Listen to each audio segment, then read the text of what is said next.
Hello दोस्तों, मैं धनंजय गुप्ता आपका स्वागत करता हूं आज एक नई वीडियो में। आज के इस वीडियो की हमारी टॉपिक है संकरण की अवधारणा का विकास। दोस्तों, आज के इस वीडियो में हम समझेंगे कि संकरण की आवश्यकता क्यों पड़ी। बात को एक एग्जाम्पल से हम लोग समझने का प्रयास करेंगे। हम एग्जाम्पल लेंगे CH4 अणु का। आप जानते हैं CH4 का निर्माण कैसे हुआ है। कार्बन से 4 हाइड्रोजन परमाणु सहसंयोजक आबंध द्वारा जुड़े हैं। आज की इस वीडियो में हम समझने की कोशिश करेंगे कि इन सहसंयोजक आबंधों का निर्माण किस प्रकार से हुआ है। तो यहाँ पर हमारे मॉलिक्यूल में जो हमारा अणु है CH4, इसमें 2 परमाणु हैं। एक तो कार्बन का परमाणु क्रमांक 6 और इसका इलेक्ट्रॉनिक विन्यास यहाँ पर हमने लिखा है। अगर इसके बाह्यतम कोश की बात करें या संयोजी कोश की बात करें तो यहाँ पे मैंने रेड कलर से दिखाया है। दूसरा कोश इसका संयोजी कोश है। इसका ऑर्बिटल आरेख यदि हम बनाएं तो कुछ इस प्रकार से होगा। 2s में 2 इलेक्ट्रॉन और 2p में 2 इलेक्ट्रॉन। तो आप जानते हैं p उपकोश में 3 ऑर्बिटल होते हैं और पहले एक एक इलेक्ट्रॉन को भरेंगे, उसके बाद तीनों में एक एक इलेक्ट्रॉन रखने के बाद पेयरिंग करते हैं। तो इस प्रकार से 2 इलेक्ट्रॉन ही यहाँ पर हैं और दोनों ऑर्बिटल में एक एक इलेक्ट्रॉन है। तो ये कार्बन के बाह्यतम कोश का ऑर्बिटल आरेख है। हमारे CH4 में जो दूसरा परमाणु है वह हाइड्रोजन है। हाइड्रोजन का परमाणु क्रमांक 1, तो इलेक्ट्रॉनिक विन्यास 1s1 और इसका ऑर्बिटल आरेख हम बनाए तो 1s में एक ऑर्बिटल होगा जिसमें एक इलेक्ट्रॉन होगा। उम्मीद है कि यहाँ तक की बात आपको समझ में आ गई। अब यदि हम कार्बन के संयोजी कोश की बात करें तो कार्बन के संयोजी कोश में देखिए 2s2 और 2p2, जिसका ऑर्बिटल आरेख यहाँ पर दिखाया गया है। यदि कार्बन के संयोजी कोश के ऑर्बिटलों को हम बनाना चाहें तो हम कुछ इस प्रकार से बना सकते हैं। देखिए यहाँ पे 2s ऑर्बिटल का आकार गोल होता है, तो ये 2s 2 इलेक्ट्रॉन है, इसलिए यहाँ पे 2 इलेक्ट्रॉन आपको दिखाया गया है। और p उपकोश के 3 ऑर्बिटलों में एक को आप px कहते हैं, एक को py कहते हैं और एक को pz कहते हैं, जिनका शेप यहाँ पर आपको दिखाया गया है। उम्मीद है ये बातें आपको पहले से पता है। यहाँ पे आप देखें 2px में एक इलेक्ट्रॉन है और 2py में एक इलेक्ट्रॉन है। ये वाला ऑर्बिटल खाली है, यानी 2pz को खाली रखा गया है। दोस्तों, वैसे तो ये सारे ऑर्बिटल कार्बन परमाणु में एक साथ कुछ व्यवस्थित होंगे, लेकिन एक साथ व्यवस्थित करके हमारी बातें कठिन हो जाएंगी, इसलिए हमने अलग अलग यहाँ पर दिखाया है। अब बात करें हाइड्रोजन परमाणु की, तो हाइड्रोजन परमाणु का ऑर्बिटल आरेख यहाँ पर आप देख रहे हैं। अगर इसका डायग्राम हम बनाएं तो यहाँ पर s ऑर्बिटल को गोलाकार का बनाया गया है, जिसमें एक इलेक्ट्रॉन दिखाया गया है। और हमारे मॉलिक्यूल का फार्मूला CH4 है, अर्थात कार्बन परमाणुओं की संख्या 4 है। तो यहाँ पे बाकी के 3 परमाणुओं को भी मैंने बना दिया है। देखो, ये एक हाइड्रोजन, दूसरा हाइड्रोजन, तीसरा हाइड्रोजन और चौथा हाइड्रोजन। आपने बैलेंस बॉन्ड थ्योरी यानी संयोजकता आबंध सिद्धांत में पढ़ा है कि जब अयुग्मित इलेक्ट्रॉन युक्त ऑर्बिटल एक साथ अतिव्यापन करते हैं तो मान लो ये वाला हाइड्रोजन परमाणु इसके साथ ओवरलैपिंग कर सकता है, ये वाला हाइड्रोजन परमाणु इसके साथ ओवरलैपिंग कर सकता है। अच्छा, आप सोचो कि क्या इसके साथ अतिव्यापन होगा? तो आप देख रहे हैं कि यहाँ पे इस ऑर्बिटल में युग्मित इलेक्ट्रॉन है, यानी ऑर्बिटल पूरा भरा हुआ है, तो इस ऑर्बिटल के साथ अतिव्यापन नहीं होगा। सहसंयोजक आबंध निर्माण की प्रक्रिया में ऐसे ऑर्बिटल आपस में अतिव्यापन करते हैं जो अर्धभरित अवस्था में है। तो यह ऑर्बिटल अर्धभरित अवस्था में है, यह हाइड्रोजन का ऑर्बिटल भी अर्धभरित अवस्था में, इनके मध्य अतिव्यापन होगा, इनके मध्य अतिव्यापन हो सकता है, लेकिन इसका अतिव्यापन नहीं होगा क्योंकि इससे सहसंयोजक आबंध का निर्माण नहीं होगा, क्योंकि इसमें इलेक्ट्रॉन अनुपस्थित है। उम्मीद है बात आपको क्लियर हो गई है। तो चलिए हम अतिव्यापन कराते हैं और आबंधों का निर्माण करते हैं। तो यहाँ पे आप देख सकते हैं इसके साथ कोई अतिव्यापन नहीं हुआ और इन चारों हाइड्रोजन परमाणुओं में से एक हाइड्रोजन परमाणु इस 2px के साथ अतिव्यापन कर लिया है, तो यहाँ पे सहसंयोजक आबंध बन गया है। और एक हाइड्रोजन परमाणु 2py से अतिव्यापन कर लिया है, और क्योंकि यहाँ पे अर्धभरित अवस्था नहीं थी तो इसके साथ कोई अतिव्यापन नहीं हुआ है। इस अतिव्यापन के बाद क्या हुआ कि ये 2 हाइड्रोजन परमाणु कार्बन परमाणुओं से जुड़ गए। लेकिन अभी CH4 का निर्माण नहीं हुआ, क्योंकि CH4 में कार्बन परमाणु से 4 हाइड्रोजन परमाणु जुड़े हुए हैं, जिसमें से 2 तो यहाँ पे जुड़ चुके हैं, लेकिन अभी देख सकते हैं आप 2 अलग दिखाई दे रहे हैं, अभी ये कार्बन परमाणु से जुड़े नहीं हैं। तो इनको कैसे जोड़ा जाएगा? तो बैलेंस बॉन्ड थ्योरी में आपने पढ़ा था कि जब परमाणु अपनी आद्य अवस्था में यौगिकों का निर्माण नहीं कर पाते हैं तो ये उत्तेजित अवस्था में चले जाते हैं, अर्थात कि कार्बन का ये जो इलेक्ट्रॉन है जो युग्मित अवस्था में है, इस इलेक्ट्रॉन को प्रमोट किया जाएगा, यहाँ से यहाँ भेजा जाएगा। इसके बाद कुछ इस प्रकार का ऑर्बिटल आरेख हमको प्राप्त हो जाएगा। तो अब आप देख रहे हैं सभी ऑर्बिटलों में, इन चारों ऑर्बिटलों में अयुग्मित इलेक्ट्रॉन है। यदि इनकी संरचनाओं को बनाएं तो कुछ इस प्रकार बनाएंगे। देखो, ये 2s में एक अयुग्मित इलेक्ट्रॉन, ये 2px हो गया, ये 2py और 2pz, इन सभी ऑर्बिटलों में आप देख रहे हैं कि एक एक इलेक्ट्रॉन यानी कि सभी ऑर्बिटल अर्धभरित अवस्था में है।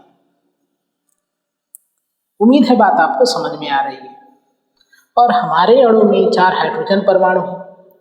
अब यहाँ पे आप देख सकते हैं चारों हाइड्रोजन परमाणु चाहे तो अतिव्यापन करके कार्बन के साथ सहसंयोजक आबंध का निर्माण कर सकते हैं। तो कुछ अतिव्यापन इस प्रकार का हुआ, इसमें से एक कार्बन परमाणु यहाँ जाके अतिव्यापित कर लिया, दूसरा कार्बन परमाणु दूसरे ऑर्बिटल में अतिव्यापन किया, तीसरा वाला यहाँ पर, चौथा वाला यहाँ पर अतिव्यापन किया। इस प्रकार कार्बन के 4 ऑर्बिटलों के साथ 4 हाइड्रोजन परमाणु अतिव्यापन करके सहसंयोजक आबंध का निर्माण कर लिए। और अब कार्बन परमाणु से 4 हाइड्रोजन परमाणु जुड़ गए हैं, क्योंकि यहाँ पे अतिव्यापन आप देख रहे हैं कि एक्सिस पे हुआ है, तो ये 4 सिग्मा बॉन्ड या सिंगल बॉन्ड का निर्माण हो गया है। उम्मीद है बात आपको समझ में आ रही है। तो इस प्रकार से CH4 अणु का निर्माण हुआ। लेकिन यदि हम बात करें कि इन 4 आबंधों में कौन कौन से अतिव्यापन हुए, तो हमने देखा कि एक बार तो s और s ऑर्बिटल का अतिव्यापन हुआ, मतलब कार्बन का s ऑर्बिटल हाइड्रोजन के s ऑर्बिटल से अतिव्यापन किया। और बाकी 3 स्थान पे हमने देखा कि हाइड्रोजन का s ऑर्बिटल कार्बन के p ऑर्बिटल से अतिव्यापन कर रहा था। यहाँ पे आप देख के समझ सकते हैं, यहाँ पर s अतिव्यापन हुआ, यहाँ पे sp अतिव्यापन हुआ, यहाँ पे sp अतिव्यापन हुआ, यहाँ पे भी अतिव्यापन s और p ऑर्बिटल के मध्य हुआ, यानी कि 3 sp अतिव्यापन हो रहे हैं और बाकी एक ss अतिव्यापन हो रहा है। और इस प्रकार CH4 अणु का निर्माण हुआ है। अब यहाँ पे एक छोटा सा लॉजिक ये है कि यहाँ का अतिव्यापन जो कि s ऑर्बिटल और s ऑर्बिटल के मध्य है, इस आबंध का कैरेक्टर थोड़ा सा इनसे अलग मिलना चाहिए, क्योंकि यहाँ पे SS अतिव्यापन है और यहाँ पे SP अतिव्यापन है। तो इस आबंध की लंबाई, इस आबंध की वियोजन ऊर्जा इस आबंध से इन 3 आबंधों से थोड़ी अलग मिलनी चाहिए थी। लेकिन प्रैक्टिकली ऐसा नहीं देखा गया। प्रैक्टिकली ये पाया गया कि ये चारों आबंध बिल्कुल समान प्रकार के हैं, इनकी लंबाइयाँ और बंध वियोजन ऊर्जाएं बिल्कुल समान हैं। तो इसका ये अर्थ है कि यहाँ पर 3 मतलब यहाँ पे 2 प्रकार के अतिव्यापन नहीं हुए, यहाँ पे सारे अतिव्यापन समान हुए होंगे, तभी तो ये सारे आबंध समान प्रकार के बने। इसका जवाब बैलेंस बॉन्ड थ्योरी के पास नहीं था, तो फिर बैलेंस बॉन्ड थ्योरी को थोड़ा एक्सटेंड किया गया और संकरण की अवधारणा को इसमें ऐड किया गया। अब समझते हैं संकरण ने किस प्रकार से इस प्रॉब्लम को सॉल्व किया, किस प्रकार से CH4 को एक्सप्लेन किया। तो संकरण की अवधारणा में ये कहा गया कि ये जो 4 ऑर्बिटल हैं कार्बन परमाणुओं के, जिनके पास अयुग्मित इलेक्ट्रॉन है इस समय, ये सीधे अतिव्यापन द्वारा सहसंयोजक आबंध का निर्माण नहीं करते। ऐसा नहीं है कि कार्बन का ये जो s ऑर्बिटल है, 2s ऑर्बिटल है, ये हाइड्रोजन के ऑर्बिटल से अतिव्यापन कर लेगा।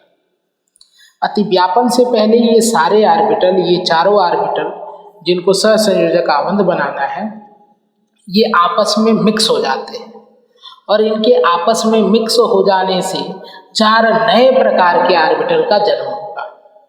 क्योंकि यहाँ पे जो ऑर्बिटल आपस में मिक्स हो रहे हैं उनमें एक s और 3 p ऑर्बिटल हैं, इसलिए इस मिक्सिंग को हम कहेंगे sp3 संकरण। यहाँ पे s का मतलब है कि एक s ऑर्बिटल और p पे 3 लिखने का मतलब है कि 3 p ऑर्बिटल आपस में मिक्स हुए हैं, संकरण हो गया sp3 संकरण। तो दोस्तों आपको थोड़ा सा आइडिया मिला कि संकरण क्या होता है।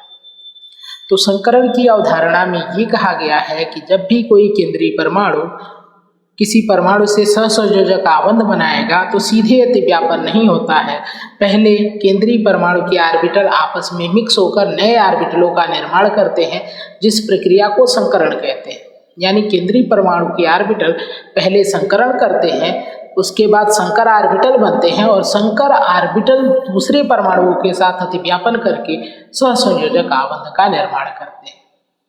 तो यहाँ पे ये चारों ऑर्बिटल आपस में मिक्स होंगे और मिक्स होके 4 नए ऑर्बिटल का निर्माण करेंगे। इसी क्रिया को संकरण कहते हैं। और यहाँ पे एक s ऑर्बिटल और 3 p ऑर्बिटल आपस में मिक्स हो रहे हैं, इसलिए इस संकरण को sp3 कहेंगे। तो इन 4 ऑर्बिटलों के मिक्स होने के बाद 4 नए प्रकार के ऑर्बिटल बनते हैं, जिनकी आकृतियां कुछ इस प्रकार की होती हैं। तो अब देखो, ये ऑर्बिटल और ये ऑर्बिटल बिल्कुल सेम हो गया। यहाँ पर आप देख रहे थे पहले s ऑर्बिटल गोलाकार का था, तो अब ये गोलाकार का नहीं रहा, ये सब कहलाते हैं संकर ऑर्बिटल। तो ध्यान रखें कि संकरण में जितने ऑर्बिटल मिक्स होते हैं उतने ही नए ऑर्बिटल बनते हैं, और जो नए ऑर्बिटल बनते हैं उनको हम संकर ऑर्बिटल कहते हैं। सभी संकर ऑर्बिटलों की आकृतियां और ऊर्जाएं समान होती हैं। तो यहाँ पे ये जो 4 ऑर्बिटल बने हैं sp3 संकरण के फलस्वरूप बने हैं, इसलिए इनको sp3 संकर ऑर्बिटल कहेंगे। और इन चारों की ऊर्जाएं और आकृतियां आप देख रहे हैं समान है। अब ये संकर ऑर्बिटल संकरण के बाद जो नए ऑर्बिटल बने हैं उन्हें संकर ऑर्बिटल कहते हैं।